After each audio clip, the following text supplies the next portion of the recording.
Hey everybody, this is Minion Soldier, and this is Ship Updates. Now, we don't have the answers to the Q&A yet. The Q&A for the RSI Perseus. We do have some of the questions starting to leak into the thread, and I would urge people, before you post a question in the Q&A thread for the RSI Perseus, read the brochure first. The brochure answers a lot of questions that some people are kind of posting. And, you know, if you possess enough knowledge to type these questions in English, then clearly you can read the brochure. So do yourself a favor and do that. But CIG did actually answer one of the big questions with the RSI Perseus. One of my big questions, and one of the things that I commented on pretty early on, which is the bizarre placement of the turrets on the RSI Perseus. Now, John Crew gave the response that if you're looking at the Perseus right now, as we are with this image, you see the bridge placed behind the forward turret.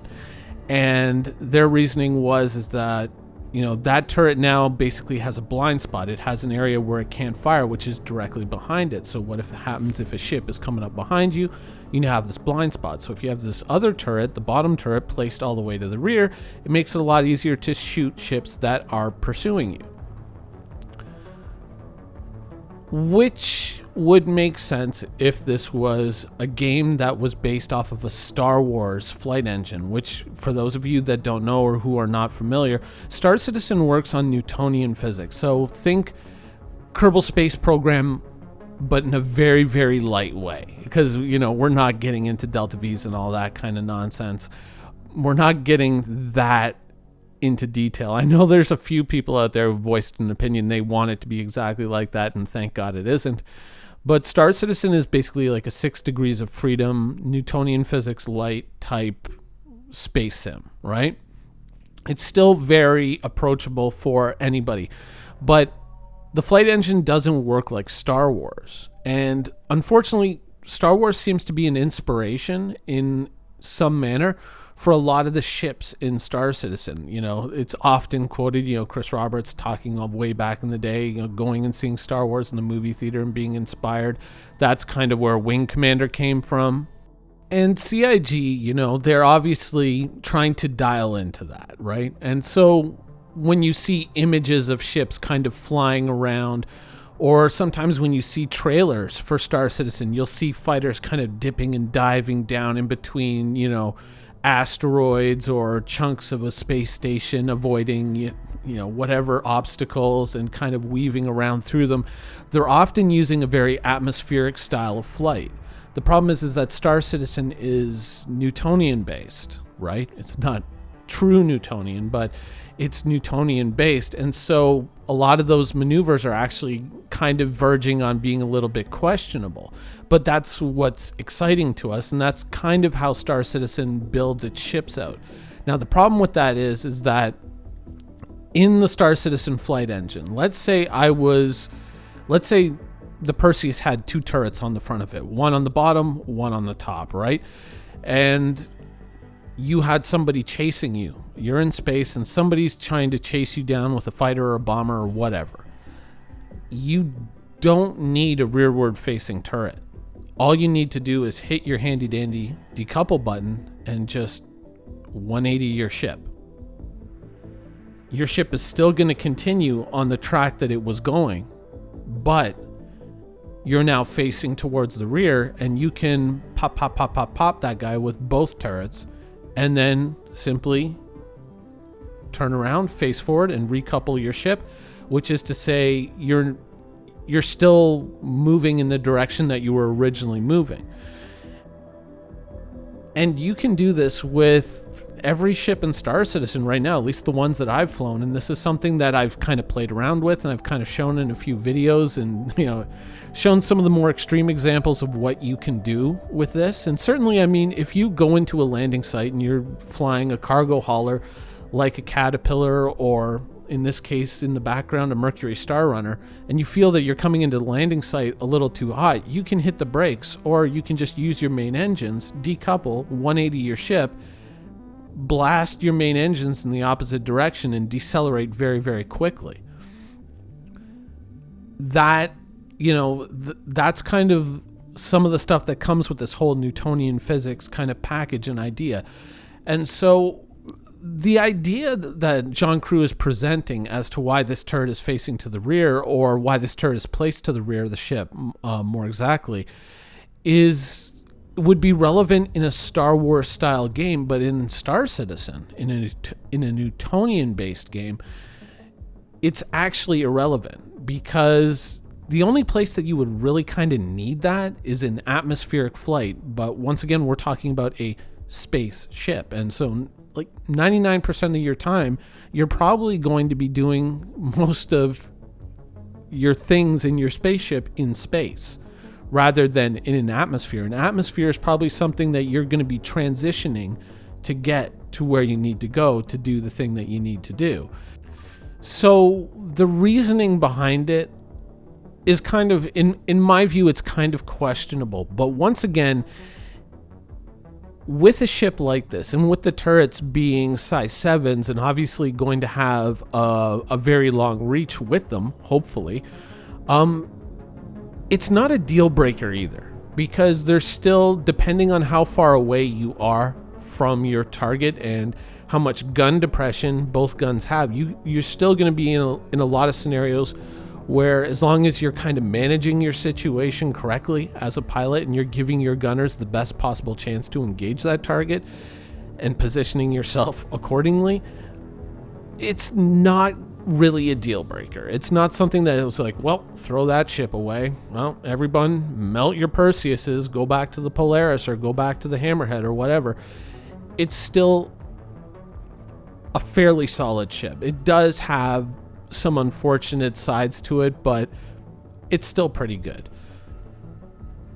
Now, I'm still at a point where I'm kind of looking at the ship and I'm saying, for me, the Nautilus still kind of, it really does tick the box. And I mean, I still see this ship. I still look at the sale page. I'm like, what do I really think about it? And it always kind of comes down to the Nautilus is going to be something a little bit more unique.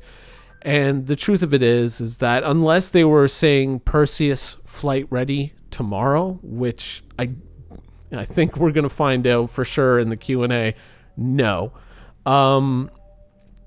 There's really no huge draw for me to kind of get rid of the ship. And truth be told, even if the Perseus was, going to be done within the next year or something like that, I honestly think that between the Perseus and the Polaris, I would almost rather have the Polaris, the game mechanics being the way that they are. Yes, the Perseus has bigger guns, but the Polaris has more, and plus it has capital-sized torpedoes.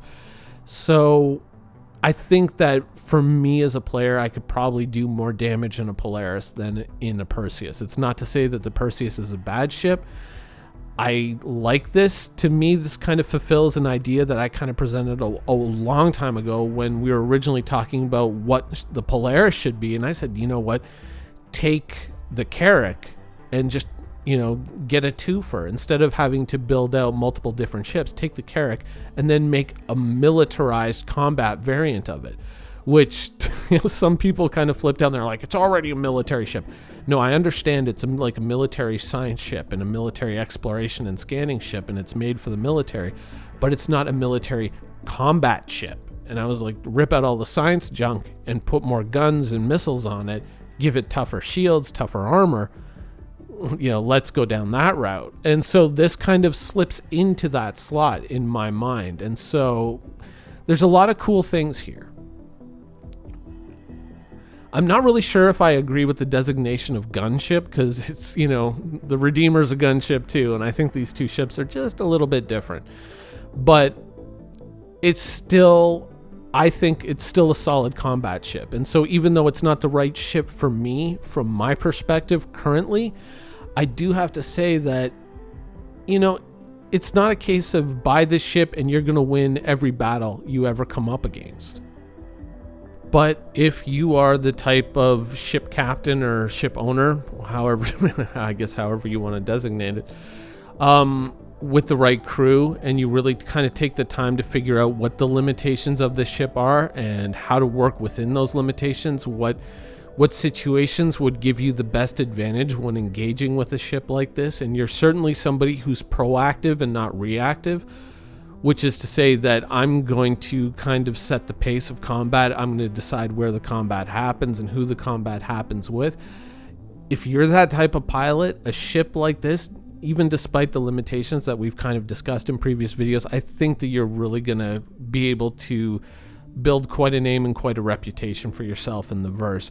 I don't think it's a, like, I've spent more money than him, so clearly I should win every battle. It's not going to be that kind of a situation. It's going to be a ship that, in my mind, is going to pay off well for smart pilots and smart captains. For the people who just like, I bought it because it looks cool and I'm going to kill everybody with it. It's like, well, maybe not. I think that maybe something else is more suitable for you. But moving on, we did get a really cool update, and it's not really specifically a ship update, but it is a system update. There's a certain system that I've been very excited to see in the game for a long time, something that I have been dying to see implemented in Star Citizen, and I have made many videos complaining about the fact that it isn't in game yet. Now, if you own a ship like this, like the Caterpillar, you know what a pain in the ass it is to try and load cargo into a ship like this. You can use the elevator underneath the ship, or you can try to use the side doors here, which are suspended above the ground, and the elevators, of course, that are connected to these doors aren't implemented yet, sadly, after years. Sorry. And so loading up the cargo in a ship that was once designated the raid commander is kind of a nightmare, and your only way to do it is through this bottom elevator. This has been one of the things that kind of has limited pirate operations in Star Citizen and made them possible, but not really viable. You know, when you're a pirate, you kind of have to be nimble. You have to be quick. And unfortunately, sitting there and picking up crates one at a time, and loading them into your ship is just not efficient at all. CIG seems to be on the cusp of solving that issue with the multi-tool handheld tractor beam. So a lot of this is kind of arriving in the game, much as I kind of figured it was going to, with the ability to move crates around and zoom them in and zoom them out with probably what is going to be the mouse wheel. But also they're coming in with a cool grappling hook feature to allow you to kind of pull yourself around when you're tractor beaming ship or objects that are much larger than you. Now, I don't think that being able to float on a crate that you're tractor beaming is going to stay in the game, but the grappling hook feature is going to be big for EVA and zero-G exploration. That is going to make this almost a necessity to always be carrying that multi-tool just to zip yourself around. But I don't think it's going to change piracy all that much in the beginning, because still you're picking up either large or small format crates one at a time and placing them. There's going to be an effect, but I don't think it's going to be that huge. I think when we get ship-based tractor beams, like on the side of the Caterpillar or the Cutlass, that's when you're really going to see piracy start to kick off, and that's when people who are hauling cargo from A to B are really going to feel, the pinch of this system. I don't think with the handheld tractor beam, I think it's still going to be a little bit on the slow side. But I think by the time we move up to ship-based tractor beams, you're probably going to see a tractor beam that can pick up multiple crates at once, depending on the size and depending on the distance and whatnot, which is going to probably push, piracy to a point of time efficiency where you can actually do the thing and get away with it and haul away enough cargo for it to really be profitable and worth your time. that's always going to be kind of one of the big problems, because it's not just like, can I get away with it? It's how much cargo might have survived the ship's destruction, and what is that going to sell for on the black market? And do I know really what that player is picking up? You know, it could be chlorine, or it could be laranite, or it could be agricium. We don't know currently. So I don't think it's going to transform piracy overnight, but I think it kicks open the door to us getting to a watershed moment where all of a sudden piracy for the sake of making profits is really going to become viable, and it's going to cease to become or be marauding, and it's going to be more like piracy with a definite financial goal. Really, right now, if you want to be a criminal in the Star Citizen universe and you want to make money, your best bet is still smuggling missions with little added bonuses that you can acquire as you visit the different locations and sell those things on in different markets. Piracy itself has long been neglected. It was kind of referred to as a completed game loop. It is not. There's still some elements that need some touch up. The black market sale interfaces are still problematic, as are many of the interfaces that where you buy and sell items in Star Citizen. But this, coupled with the tractor beams, kind of kicks open the door and makes it possible, or not possible, but practical. And I think by the time we move over to ship tractor beams, that's when it really, I think, will become truly profitable. And that's when you're going to kind of see a change within the community. I think within the community, people who are hauling cargo from A to B are going to start looking at ships that have built-in tractor beams like the Cutlass and like the Caterpillar with a great deal more suspicion, especially if they see them kind of hanging around a landing site like Bezdek or any other place where you can buy a large amount of very valuable minerals. People are going to start thinking about, maybe I shouldn't be solo flying my cargo hauler around. Maybe I should have some people man the turrets. Maybe I do need an escort. Maybe I have to start thinking about these expenses now. How that's going to affect the economy is going to be very interesting to see. I think you're probably going to see CIG kind of bump the profit margins up to make up for the extra cost that's going to go in sustaining these types of operations. It's going to be a weird but a very good time, because we're finally going to see piracy brought to life within the game. Along with that, we might actually see the introduction, possibly, of NPC cargo haulers, because CIG is going to have to, at that point, once piracy becomes profitable, CIG is going to have to kind of get towards that 90-10 number, which, for those of you that don't know, 90% of the entities in the Star Citizen universe are supposed to be NPCs, and then 10% are supposed to be players. And that's not just walking around on a space station or at a landing site, that's out in space as well. And without that distraction out there, without that potential source of targets or profit out there for pirates, the only targets out there will be other players. And so that could lead to some very hurt feelings very quickly. And so I think that ship-based tractor beams are probably a little ways off until CIG can kind of get NPC haulers in there to kind of balance out the probability of getting targeted. Right now, if it were out today, the only targets really would be other players. And so that could lead to behavior that is part of Star Citizen, which some players refer to as griefing, and that could create a lot of hurt feelings out there in the Star Citizen universe. So we're kind of at the cusp of seeing a big change in Star Citizen. It's going to be very interesting to see how CIG balances this out and what they bring to go along with it. Anyways, that's the show for today. I hope you guys enjoyed it, and thanks for watching.